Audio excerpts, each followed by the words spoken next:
नमस्कार, मैं हूं आपके साथ आस्था कौशिक और आप देख रहे हैं महाबहस। करेंगे शुरुआत और बात होगी आज मालेगांव पर इंसाफ कौन देगा 17 साल का हिसाब। लेकिन उससे पहले देखिए आज के पॉलिटिकल पंच। साध्वी प्रज्ञा और कर्नल प्रसाद पुरोहित को मैं जानती थी नाम से। साध्वी मेरे को बहुत प्रिय थी।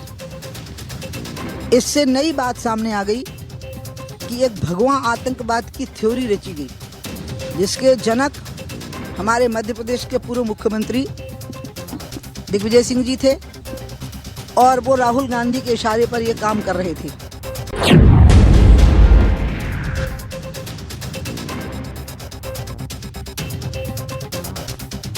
मुंबई के आतंकवादी हमले में आरएसएस का हाथ नहीं था।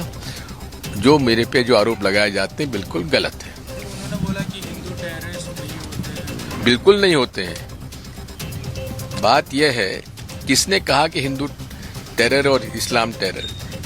ये आतंकवादी गतिविधियां जो होती हैं, ये नफरत का जो आज अब ये झूठ है या सच है, कोर्ट ने तो फैसला दे दिया, तो इस पर हम चर्चा क्यों करें? अब ये झूठ है या सच है, कोर्ट ने तो फैसला दे दिया, तो इस पर हम चर्चा क्यों करें? की बहन हमारी दीदी प्रज्ञा, साध्वी प्रज्ञा, मेरे बगल वाली सीट में वहीं बैठती थी पिछले सदन में। पैरालाइज उनका शरीर तो पूरा वेजिटेबल कर दिया। और बाकी अक्यूजों के परिवार के साथ 17 साल में क्या होगा, उनके बच्चों की जिंदगी पे क्या होगा, वो माता पिता उन पर क्या बीती होगी जिनके बच्चे सारे, जिनको आरोप मढ़ा गया था, आज उनका जवाब दे। उस 17 साल कौन लौटाएगा उनकी लाइफ से? तो कांग्रेस की जितने आला कमान जो नेता रहे, जिन्होंने भगवा आतंकी शब्द दिया गया था, उनको जवाब देना है। कांग्रेस ने इस शब्द को बदनाम करने का काम किया, षड्यंत्र करने का काम किया, तो कांग्रेस भी बेनकाब हुई है। साध्वी प्रज्ञा सहित सारे वो सब लोग जिनको दोषी करार देने का काम किया गया, वो सब लोग आज उससे मुक्त हुए, दोष से मुक्त हुए। उनको बिना किसी सजा के, बिना किसी अपराध के निर्दोष साबित करते हुए उनको मुक्त करने का काम किया। निश्चित रूप से हम सब के लिए सौभाग्य का विषय भी है। और ऐसे षड्यंत्रकारी, चाहे कांग्रेस हो चाहे समाजवादी पार्टी हो, जो लगातार तुष्टीकरण के लिए किसी भी सीमा तक, किसी भी हद तक जा सकते हैं, ऐसे सब लोग बेनकाब होने का काम। जिस प्रकार से सनातन पे भगवा आतंकवाद मढ़ा गया, आज दूध का दूध पानी का पानी हो गया। क्या सोनिया गांधी, क्या शिंदे साहब, क्या कांग्रेस पार्टी माफी मांगेगी? 7 लोगों के जीवन को बर्बाद करने वाली कांग्रेस पार्टी जिस प्रकार से साध्वी प्रज्ञा से लेकर और भी 6 लोग थे, उनके साथ जिस प्रकार से दुर्व्यवहार हुए और सनातन पे टिप्पणी किया गया, क्या सनातनी आतंकवादी हो सकते हैं? अनावश्यक रूप से पूज्य संतों को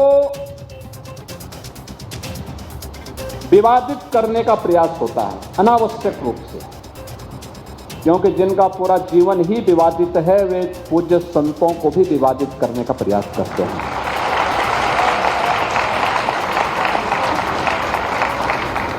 वे लगातार कुछ न कुछ लिखेंगे, कुछ न कुछ विघ्न और बाधा खड़ी करने का प्रयास करेंगे। मालेगांव ब्लास्ट केस में सबूतों के अभाव में अदालत ने सभी आरोपियों को बरी कर दिया। इस दौरान धर्म को आतंक से जोड़ने वाली बात पर भी कोर्ट ने बहुत ही तल्ख टिप्पणी की है। साध्वी प्रज्ञा से लेकर कर्नल पुरोहित तक तमाम 7 आरोपियों को कोर्ट ने 17 साल बाद आखिरकार बाइज्जत बरी कर दिया। कोर्ट का फैसला आते ही सियासी टक्कर भी तीखी हो गई। बीजेपी ने कांग्रेस को सीधे निशाने पर लेते हुए माफी मांगने की नसीहत दी, तो साथ ही भगवा आतंकवाद वाले मुद्दे पर चौतरफा घेर लिया। उधर कांग्रेस ने फैसले पर सवाल उठाते हुए कहा कि यह सिर्फ फैसला है, इंसाफ नहीं। अब पूरे माहौल के बीच सवाल यह है कि मालेगांव पर इंसाफ कौन देगा 17 साल का हिसाब। इसी पर आज की महाबहस करेंगे और जो गेस्ट पैनल हमारे साथ जुड़ रहा है, आइए आपका इंट्रोडक्शन करा देते हैं। हमारे साथ एसएन सिंह जी हैं, बीजेपी प्रवक्ता। हमारे साथ सरोज यादव जी हैं, समाजवादी पार्टी के नेता। मोहम्मद आरिफ हमारे साथ हैं, कांग्रेस के नेता। यति चेतना सरस्वती जी हमारे साथ जुड़ गई हैं, हिंदू धर्मगुरु। एचएस रावत जी, हिंदू धर्मगुरु। आप सभी मेहमानों का स्वागत है। आपसे चर्चा को आगे बढ़ाएं, लेकिन उससे पहले महाबहस के सवालों पर एक नजर डाल लेते हैं। हिंदू नहीं टेररिस्ट, मालेगांव पर क्लीन चिट। 17 साल तक ये मुकदमा चला, जबरदस्त राजनीति हुई, एक हिंदू टेरर का एंगल भी जोड़ा गया और वो सब कुछ 17 साल बाद आकर खत्म हो गया। 7 आरोपी इसमें बरी हो गए। फैसले से साफ कौन कौन भगवा के खिलाफ। अब बीजेपी इसे लेकर हमलावर है कि कैसे यहां पर भगवा आतंकवाद की एक फॉल्स थ्योरी, एक फॉल्स नैरेटिव गढ़ा गया, उसे पुरजोर तरीके से फैलाने की कोशिश की गई। लेकिन 17 साल बाद कोर्ट के फैसले से आज सब कुछ साफ हो गया। मालेगांव पर इंसाफ, कौन देगा 17 साल का हिसाब? अब सवाल यही है कि 17 साल बीत गए, ये सभी एक कहते हैं ना कि एक उम्र गुजर जाती है, अब इन 17 सालों का हिसाब आखिर कौन देगा? तो चलिए चर्चा की शुरुआत करते हैं और सबसे पहले एसएन सिंह जी आप ही का रुख कर रहे हैं। 17 साल हो गए इस मामले को चलते हुए, और जब ये मामला आगे बढ़ा, इस पर कई तरह की बयान सामने आए, राजनीति हुई, तो एक भगवा आतंकवाद की थ्योरी पहली बार इस देश में सामने रखी गई। कांग्रेस के कई बड़े नेताओं ने इसको लेकर के बयान दिए। विदेशी मंचों पर जाकर हिंदू टेररिज्म को लेकर कहा गया कि हम उसको लेकर चिंतित हैं। इस तरह की बातें शुरू हो गई थी। लेकिन अब 17 साल बाद इस मामले में इंसाफ हुआ है, सभी लोग बरी हो गए हैं, पर अब इन बीते सालों का हिसाब कौन देगा? आस्था जी देखिए, कुछ कट्टरपंथी जमात के दबाव में कांग्रेस का एक दौर था जिसमें उसने ये साबित करने का कार्य किया, ये सिद्ध करने का कार्य किया, लोगों को फंसाने का कार्य किया, दुनिया को एक बताने का कार्य किया कि हिंदू आतंकवादी होते हैं। हिंदू आतंकवाद, हिंदू टेरर, सेफरान टेरर, ऐसे शब्दों को गढ़ा गया। उसी की कहानी में एक आता है मालेगांव बम ब्लास्ट कांड। मालेगांव में जब ब्लास्ट होता है, उसमें जो व्यक्ति पकड़ा जाता है, जो आतंकवादी पकड़ा जाता है, उसको बचाने का कार्य करते हैं लोग, जो हिजबुल्ला मुजाहिदीन गुट का होता है, और उसमें साध्वी प्रज्ञा और बहुत सारे लोगों का नाम डाल दिया जाता है। इसलिए डाल दिया जाता है क्योंकि उस समय एक दौर था, खुश करना था सोनिया जी को खुश करना था, कांग्रेस को खुश करना था, राहुल गांधी को खुश करना था, और कर्नल पुरोहित को फंसाना था, साध्वी प्रज्ञा को फंसाना था, हिंदुओं को फंसाना था। आज दूध का दूध और पानी का पानी हो गया। दुनिया के सामने ये सच्चाई आ गई कि कांग्रेस जो है फर्जी मनगढ़ंत कथा करके हिंदू साधु सन्यासियों को फंसाने का कार्य करती है। उसी दौरान 2007 में ब्लास्ट होता है, समझौता एक्सप्रेस में ब्लास्ट होता है। उसमें भी सफदर नागौरी नाम का एक व्यक्ति गिरफ्तार होता है, उसका लाइव डिटेक्टर टेस्ट होता है, और उसमें वो स्वयं कहता है आस्था जी कि हाँ जो है हमने इस घटना को अंजाम दिया। उसके बाद भी उसको छोड़ दिया जाता है। और घटना का जिक्र करूंगा क्योंकि अभी कांग्रेस के लोग आएंगे और दर्शकों को जानना जरूरी है कि क्या सच्चाई था। 2007 में हैदराबाद के मक्का मस्जिद में ब्लास्ट होता है। उस समय 100 मुस्लिम लड़के पकड़े जाते हैं। ये बताने और जताने का कार्य करते हैं कि यहाँ भी हिंदू सेफरान टेरर ने आकर मस्जिद में विध्वंस करने का कार्य किया। बाद में सरकार के दबाव में उनको छोड़ने का कार्य किया जाता है। अब मैं कंक्लूजन पे आता हूँ। होता क्या है, ये सब कुछ थ्योरी इसलिए गढ़ी गई थी कि आस्था जी कि किसी भी तरीके से हिंदुओं को आतंकवादी कह दिया जाए। अरे एक आरोपी ने तो यहां तक कहा कि उस समय बहुत सारे आरएसएस के लोगों को दबाव डाला गया, सुशील कुमार शिंदे जी के द्वारा, गृह मंत्री जी के द्वारा, इनका नाम लीजिए। ये क्या बताता और दर्शाता है कि कांग्रेस पार्टी को हिंदू शब्द से नफरत है, हिंदुओं को आतंकवादी सिद्ध करना उनके डीएनए। ठीक है, हमारे साथ सरोज यादव जी हैं, नेता समाजवादी पार्टी। सरोज जी, अब बताइए, हिंदू आतंकवाद की थ्योरी गढ़ी गई, कहा जा रहा है कि एक नैरेटिव था जिसको फैलाने की कोशिश हुई, और इस सब के लिए ये तमाम चेहरे बने जो इस वक्त स्क्रीन पर हैं। मामला 17 साल चला, लेकिन आज सब बरी हो गए।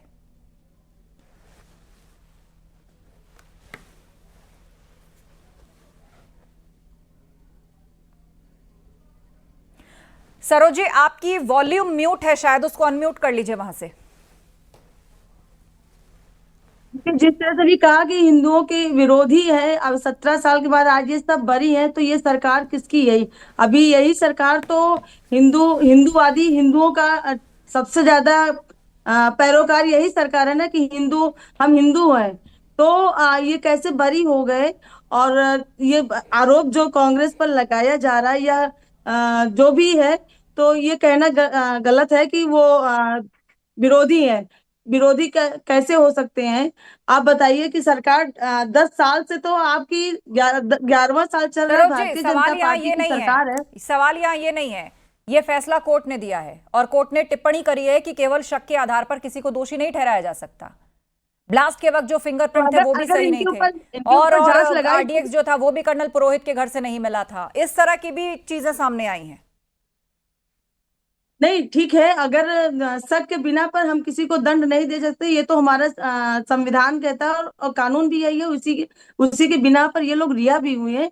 लेकिन अगर जांच की जाएगी तो कहीं ना कहीं कुछ मिलेगा, सबूत भी मिलेगा। और जांच हो गई, तब कोर्ट तक मामला पहुंच गया, कोर्ट ने अपना फैसला सुना दिया। अब और किस जांच की आप लोग बात कर रहे हैं? पर देश में इस वक्त नहीं, बहुत ज्यादा सियासत हुई और बहुत बड़ी बहस चली है। मोहम्मद आसिफ साहब हमारे साथ हैं, कांग्रेस के नेता। आसिफ साहब, कांग्रेस के कई बड़े लीडर, दिग्विजय सिंह भगवा आतंकवाद की थ्योरी की बात कर रहे थे। खुद राहुल गांधी टिमोथी रोमर के सामने कहकर आए थे अमेरिका में कि जब आतंकवाद पर बात हो रही थी कि भाई मैं एक खास तरह के आतंकवाद से चिंतित हूं जो बढ़ रहा है भारत के अंदर, जो मुझे चिंता में डाल रहा है, वो है भगवा आतंकवाद। तो अब माना जाए वो सब कुछ एक पॉलिटिकल नैरेटिव था, वो सब कुछ एक पॉलिटिकल गेन के लिए हो रहा था, क्योंकि कोर्ट ने तो सबको बरी कर दिया है, कहा है कोई सबूत नहीं मिले। एनआईए को पिछली तारीख में सारे सबूत मिल गए थे और एनआईए फांसी की मांग कर रही थी। क्या एनआईए के पास कुछ भी नहीं था? जो मौजूदा हुकूमत में एनआईए है वो सरकार के अधीन है, उसी ने डिमांड की थी ना फांसी दी जाए।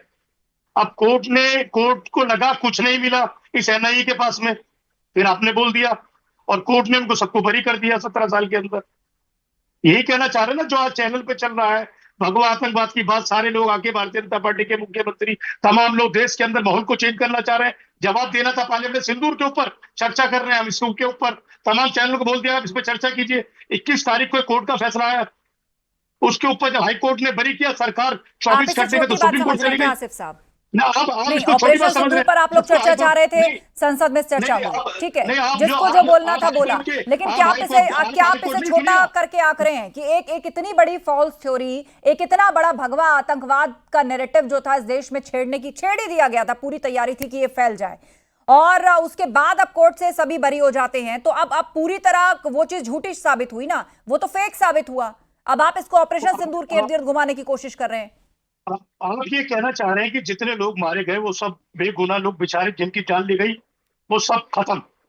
जो 21 जुलाई को फैसला आया उसके अंदर जो लोग 100 से ऊपर मारे गए सब खत्म, किसी ने किसी को नहीं मारा। हाई कोर्ट ने उन लोगों को बरी कर दिया, किसी ने कोई आतंकवाद नहीं करा, किसी ने किसी को नहीं मारा। सरकार फटाफट 24 घंटे के तो सुप्रीम कोर्ट चली गई। अब सरकार को हत्या आगे जाना चाहिए ना, सरकार बोले कार्रवाई करे। क्या सरकार भी इसके अंदर मुख्यमंत्री जो भारतीय जनता पार्टी के वो ध्यान ढूंढ रहे हैं, इसलिए हम आगे कोर्ट में नहीं जाएंगे ना आगे इसके कोई अपील करेंगे। आप ये कहना चाह रहे हैं कि सारे रास्ते बंद हो चुके हैं, सब फैसले सही है, कोर्ट ने कहा बिल्कुल सही है, यानी कि जो हाई कोर्ट ने कहा पीछे बोला गया सब कुछ सही है, कोई गलत नहीं है। अभी रास्ते खुले हुए, जिन परिवार लोगों की जान गई है ठीक है, वो परिवार तमाम कोर्ट जाएंगे और सरकार से पूछेंगे, सरकार को जाना पड़ेगा और जवाब देना पड़ेगा। जो लोग बैठे हुए हैं उनको बताना पड़ा, एनआईए को बताना पड़ेगा किस तरीके यति चेतना सरस्वती जी, इन लोगों को फांसी दी जाए। एक सेकंड एहसन सिंह जी, दो लोग बात रख लें। यति चेतना जी, उसके बाद एच एस रावत जी। जी जी, देखिए आस्था जी, दिक्कत ये है कि जब यासीन मलिक जैसे लोगों के साथ इनकी दोस्ती होती है, मनमोहन सिंह जी जो पूर्व प्रधानमंत्री रहे, वो यासीन मलिक से काफी दोस्ती रही उनका काफी आना जाना रहा उनके साथ, तब ये दिक्कत आ जाती है कि आप सनातन को, भगवा जिसकी आन है, जिसके सम्मान में लोगों के सर देखते ही झुक जाते हैं, उसको किस तरीके से लांछित किया जाए। उस लांछन को, जिहाद को, इस्लामिक जिहाद को जस्टिफाई करने के लिए इस देश में ये जरूरी हो गया था कांग्रेस के लिए कि वो भगवा आतंकवाद का नैरेटिव सेट करे और भगवा के प्रति एक घृणा, एक आतंक, एक डर डेवलप करे लोगों के मन में, जिसका परिणाम हमने पालघर में देखा। किस तरीके से दो वयोवृद्ध साधुओं को घेर कर भीड़ मार देती है, और मारती कब है? जब कोरोना काल था। कहाँ से इतने लोग आ जाते हैं जो उन साधुओं को घेर कर मारते हैं? लगातार साधुओं पर हमले किए गए। ये नैरेटिव इस देश में इसलिए सेट किया गया क्योंकि जिहाद को जस्टिफाई करना था। जिन जिहादियों से इनकी दोस्ती थी, गंभीर आरोप नहीं, बिल्कुल सत्य है, आरोप नहीं, मैं इनको बता रही हूँ इनका चरित्र। इसलिए इस देश में भगवा आतंकवाद को सेट करा गया आस्था जी, इसलिए नहीं सेट करा। मालेगांव में सुनिए, बलात्कार करता है वो हिंदू बहन बेटियों का, तब आपका सबका चरित्र खत्म हो जाता है, सब खत्म। उन बहन बेटियों के साथ कोई खड़ा नहीं होता, वो चरित्र खत्म। एक भगवा कलर कपड़े पहनकर राम रहीम जो काम करता है बड़े अच्छा काम करता है, आशाराम बापू जो काम करता है, आप किसी से जोड़िए मत भगवा कलर से इस चीज को, आपका गलत तरीका है भगवा से जोड़ने का। ये भी वही लोग भगवा पहन के कराए आस्था जी 10 सेकंड देंगे। इन्होंने मैं भगवा को अपनी बदनाम किया बात है। करूं, आप मैं बदनाम अपनी मत बात करो, आस्था जी 10 सेकंड किसी देंगे। चीज से जोड़ने की कोशिश मत कीजिए। एक मिनट। अच्छा ठीक है, एसएन सिंह जी, उसके बाद मैं एचएस रावत जी का रुख करती हूँ। ठीक है, आस्था जी हाँ एसएन सिंह जी बोलिए। आस्था जी 10 सेकंड दीजिए। आस्था जी, न पहले परिवर्तन हुआ था ना आज परिवर्तन हुआ है। पहले भी कांग्रेस के अंदर कोई परिवर्तन नहीं था और आज भी आपके चैनल पे दिखाई दे रहा कि कांग्रेस के प्रवक्ता किस तरह से हिंदुओं को आतंकवादी सिद्ध करने के लिए लगे हुए हैं। आज भी भगवा का नाम ले रहे हैं। 12 साल की एक बेटी के साथ जब कोई मौलाना दुष्कर्म करता है तो एक बार भी नहीं बोलते, आपके बीच में बोला नहीं, शांत रहिए, चुप करिए और जवाब दीजिए। एक सब जानकारी है नहीं, कांग्रेस के प्रवक्ता पता नहीं कहां से मर गए। आस्था जी इनको चुप कराइए और सुनिए, जवाब दीजिए। आपके पास अलग से समय जरा सा मिलेगा। भी देखिए जानकारी रावत जी भी नहीं, अभी आप नहीं कुछ बोले नहीं हैं, जानते। पर वो पेशेंस के साथ बात कर आस्था रहे जी हैं। सुनिए, आस्था जी सुनिए, इनको बताइए। मैं पूछता हूं, इनको जल्दी ट्रायल conclude हुआ, करिए SN Singh ji. ATS trial कर रहा था उस समय किसकी सरकार थी? आपकी सरकार थी मालेगांव में। ट्रायल में क्या हुआ? मालेगांव ट्रायल में हिजबुल्लाह मुजाहिदीन का एक आतंकवादी गिरफ्तार होता है और जहां वो बताया था कि मैं फला जगह बम बनाया हूं, वहां पे जाके सॉइल टेस्टिंग होती है और वहां पे भी बारूद पाया जाता है। उसके बाद भी उसका नाम निकाल दिया जाता है और ये माना जाता है कि कांग्रेस के जो अधिकृत रिमोट कंट्रोल जिनके पास था, आदरणीय सोनिया गांधी जी, आदरणीय गृह मंत्री जी उस समय के पी चिदम्बरम साहब, सुशील कुमार सिंधे जी, उन्होंने जान के ऐसे हिजबुल मुजाहिदीन के आतंकवादियों को छोड़ने का कार्य किया। ये दोनों तरफ से और आरोप है, ये दोनों तरफ से हिंदुओं आरोप को है। गिरफ्तार करने का कार्य किया। एचएस ये रावत तो जी उस हमारे समय बीच के में। एक सेकंड, एटीएस आसिफ ने साहब, बता मैं रखा है जानती हूँ आप ट्रायल बोलना में। चाहते हैं, एक बार रावत जी की बात सुन लेते हैं, वो इंतजार कर रहे हैं, एक बार भी नहीं बोले। जानकारी बोलिए है एचएस आपको रावत जी। कांग्रेस के उसके प्रवक्ता बाद कुछ काउंटर पढ़ के लिख लिए के आसिफ आए हैं साहब का यहाँ मैं पे। रुख करूंगी। ठीक है एसएन सिंह जी, ओके। रावत जी देखिए आस्था जी, जो आज ये फैसला आया है ये बहुत बढ़िया फैसला है। मैं धन्यवाद देता हूं सुप्रीम कोर्ट को और कोर्ट को। और अभी हमारे कांग्रेस के प्रवक्ता कह रहे थे कि उनका क्या होगा, उनको न्याय मिला और सरकार बम्बई ब्लास्ट के अंदर जो लोग मारे गए इतने, उनका क्या होगा, और जो 84 में जो मारे गए थे उनका क्या हुआ? आप लोगों ने उनको दंडित किया? नहीं किया। यहाँ समाजवादी पार्टी की प्रवक्ता भी बैठी हैं, सिम्मी के आतंकवादी को छोड़ते हैं जो लोगों को गोलियों से भून देते हैं, और आप हाईकोर्ट में जाकर के बोलते हैं उनको छोड़ने की अपील कर देते हैं। तो ऐसे ही आप लोगों ने क्या किया होगा? आप लोगों की सोच रही होगी कि जो एक्चुअल आतंकवादी होंगे जिन्होंने बम विस्फोट कराए हैं मालेगांव के अंदर, उनको भगा दिया, उनको छोड़ दिया, और हिंदुओं को बदनाम करने के लिए भगवा आतंकवाद एक नाम देने के लिए इनको फंसा दिया, इनोसेंट पीपल्स को। जो हिंदू कभी चेंटी को भी नहीं मारता, चेंटियों को भी आटा खिलाता है, सर्वे भवंतु सुखने की बात करता है, अतिथि देवो भव की बात करता है, विश्व शांति की बात करता है, उसको आप भगवा आतंकवादी बोल रहे हैं। आपको कम से कम सोच समझ करके डिसीजन देना चाहिए। मेरा ऐसा मानना है कि अभी तो जिन लोगों को न्याय नहीं मिला उसके लिए उस समय के गृह मंत्री, उस समय जिन लोगों ने स्टेटमेंट दी थी भगवा आतंकवाद, उनसे शायद मुझे लगता है कहीं ना कहीं एजेंसी को जांच करनी चाहिए कि वो गए कहां, वो आतंकवादी जो एक्चुअल थे जिन्होंने विस्फोट किए थे वो कहां हैं, और उनकी भी होनी चाहिए जिन्होंने बंबई में। आसिफ साहब, आज कोर्ट ने जब टिप्पणी की तो यह भी कहा कि शक के आधार पर किसी को दोषी करार नहीं दिया जा सकता और आतंक का कोई धर्म नहीं होता, आतंक का कोई रंग नहीं होता। देखिए आतंक का धर्म होता है ना, आतंक का कोई धर्म नहीं होता, रंग नहीं होता। जी सुनिए, ना कोई धर्म होता ना रंग होता। मैंने आपसे यही कहा ना, किस तरीके से राम रहीम हो, आशाराम बापू हो, आप उनको धर्म से मत जोड़िए, उनका चरित्र यही है। रही दूसरी बात, किस आप सुनिए, आपको दर्द ज्यादा हो रहा है। किस तरीके से आपने देखा कश्मीर के अंदर एक डीआईजी की गाड़ी के अंदर एक बॉडी चलने के बाद आतंकवादी पकड़ा जाता है, उसका क्या धर्म था? और ये कोई जब पकड़ा जाता है, जब उसे एनआईए पकड़ती है तो वो क्या कहता है, मेरे ऊपर आकाओं का हाथ है। आका कौन है? कोई एक या दिल्ली में बैठी सरकार है? जवाब दीजिए, वो आतंकवादी कौन था? वो आतंकवादी कहां से आया? किसको पकड़ा? क्या हुआ उसके बाद में? कुछ नहीं हुआ। एक सेकंड अपने अपने वक्त में बोलिए। देखिए उससे ये क्लियर होता है कि कौन क्या फैक्ट रख रहा है, अगर फैक्ट रख रहा है। ठीक है साध्वी जी, यति चेतना जी। देखिए आतंकवाद का धर्म होता है। आसिफ जी, दोनों की बात सुनते हैं, दोनों की बात सुनते हैं, फिर दोनों पर जवाब दीजिएगा क्योंकि दोनों लगभग एक ही तरह की बात करते दिख रहे हैं। बोलिए यति जी।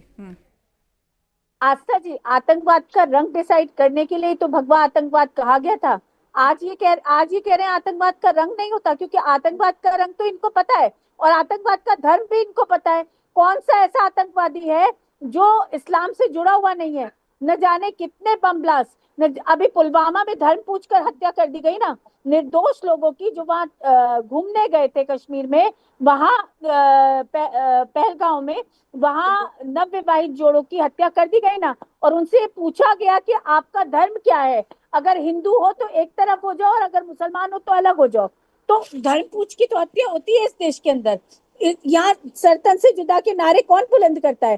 कभी हिंदुओं ने एक भी जगह, एक भी इंसिडेंट ऐसा बताइए जहां हिंदुओं ने इस तरीके के नारों को बुलंद किया हो। और रावत जी बिल्कुल ठीक कह रहे हैं, जो असली दोषी थे उनको पकड़ा नहीं गया। ठीक है आसिफ साहब, ठीक है साध्वी जी, ओके आसिफ साहब, अब मेरी रिक्वेस्ट है, उनको 20 सेकंड बोलने दीजिए अपनी बात, प्लीज बीच में मत बोलिएगा, मैं फिर काउंटर के लिए अलग से वक्त दूंगी। बोलिए आसिफ जी। ये नक्सली कौन लोग हैं? कोई धर्म है? लिखने का कोई धर्म है? पंजाब के आतंकवाद है, उसका कोई धर्म है? बताएंगे जरा, आगे जी बोल दीजिए, लोगों का धर्म बता दीजिए देश को, बताइए क्या है सब। इसीलिए कह रहा आतंकवाद का कोई धर्म नहीं होता, बलात्कारी का कोई धर्म नहीं होता, उसकी नीयत ऐसी होती है, उसकी सोच होती है। क्यों कहा गया था आसिफ साहब, भगवा आतंकवाद क्यों कहा गया था, हिंदू आतंकवाद क्यों कहा गया था? इन शब्दों को सबसे पहले कौन लेकर आया था? आप ही की पार्टी के नेता, आप ही की पार्टी के नेता। तो वो जो कांग्रेस के नेता देश आजादी के लड़ रहे आज आप बैठ के नक्सलियों का जिक्र कर रहे हैं, आज आप बैठ के पाकिस्तानी आतंकियों की बात कर रहे हैं। बताइए कौन से धर्म के आप नाम बताइए ना, किसको मानते हो? इसलिए आप आतंकवाद को धर्म से जोड़कर आप राजनीति रोटी सेक रहे हो। मैं कहूंगा जिस तरीके से महाराष्ट्र गवर्नमेंट 21 जुलाई के फैसले के खिलाफ सुप्रीम कोर्ट गई है, ऐसे इस फैसले के खिलाफ उसे कोर्ट जाना चाहिए, एनआईए के खिलाफ कोर्ट जाना चाहिए, लेकिन ये लोग नहीं जाएंगे, वो लोग जाएंगे जिन लोगों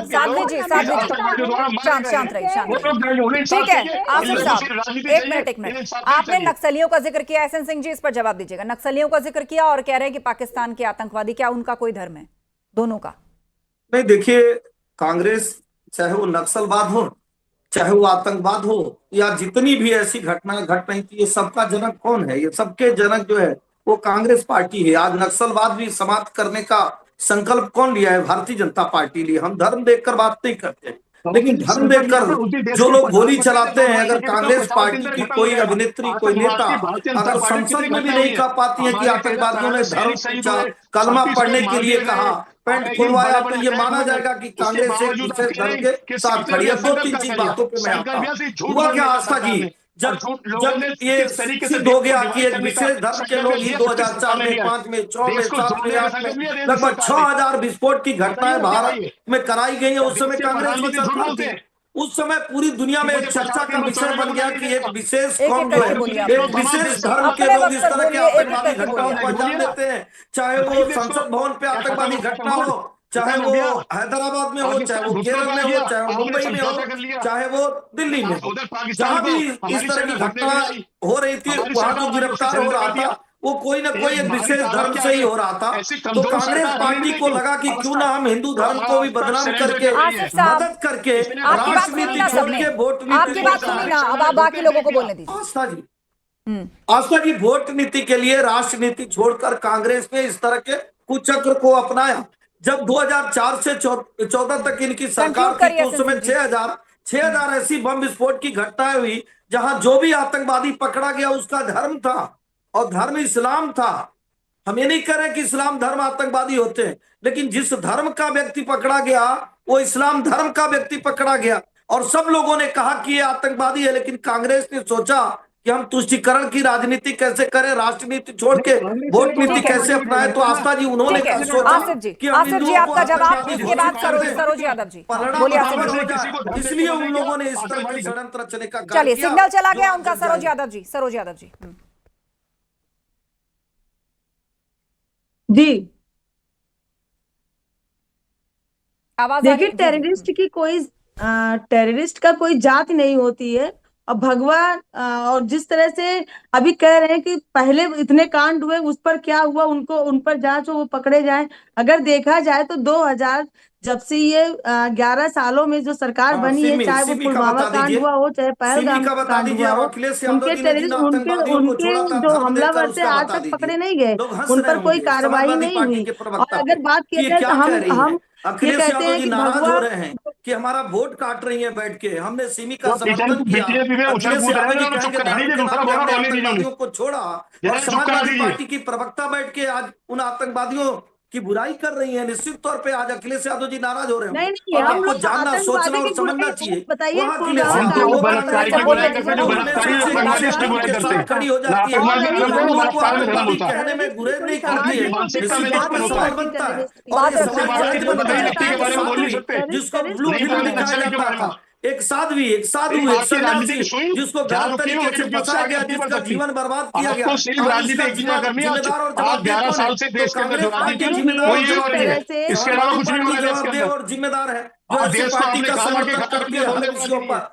निश्चित किस तौर पे तरीके से आस्था हम जी, सामने आके आज ये हमारा देश हमारी देख जो रहा है सेना थी, कि अगर जिससे हमें गर्व है, अगर जिस मोदी सेना जी ने की पाकिस्तान को नहीं घुटनों पे लाके प्रदेश की देश की जनता ने उसके बनाया आगे होता, छुपे हमारी तो सरकार। आज चलिए, तो ये समय ध्यान खत्म हो रहा है मेरे हमें पास, ध्यान नहीं समय मिलता खत्म हो रहा है मेरे पास। आज देश की जनता को न्यूज 18 के माध्यम से तहे दिल से धन्यवाद, शुक्रिया कि उन्होंने मोदी जी की सरकार बनाई और इस तरह की न्याय व्यवस्था है कि आज हिंदुओं को भी देखिए, न्याय ठीक मिल रहा है। है, नहीं तो हिंदुओं को तो न्याय ही नहीं मिलता इनकी जिस सरकार ठीक है, में। हमने सरकार नहीं बनाई, जनता बनाती है सरकार। बहरहाल, लेकिन अब लगातार ये मांग उठ रही है कि जिस भगवा आतंकवाद का जिक्र, जिस शब्द का जिक्र किया गया था, अब उस पर माफी मांगे कांग्रेस, अब उस पर माफी की मांग जो है वो चारों तरफ से उठ रही है। बहरहाल, वक्त खत्म हो चुका है, मुझे फिलहाल बहस को यहीं विराम देना होगा। आप सभी लोगों का धन्यवाद इस चर्चा में शामिल होने के लिए। कोर्ट का फैसला आते ही सियासी टक्कर तीखी है। बीजेपी ने कांग्रेस को सीधे निशाने पर लेते हुए अब माफी मांगने की नसीहत दी है, साथ ही भगवा आतंकवाद वाले मुद्दे पर चौतरफा घेर लिया है। महाबहस में इतना ही। खबरें जारी हैं, आप बने रहिए हमारे।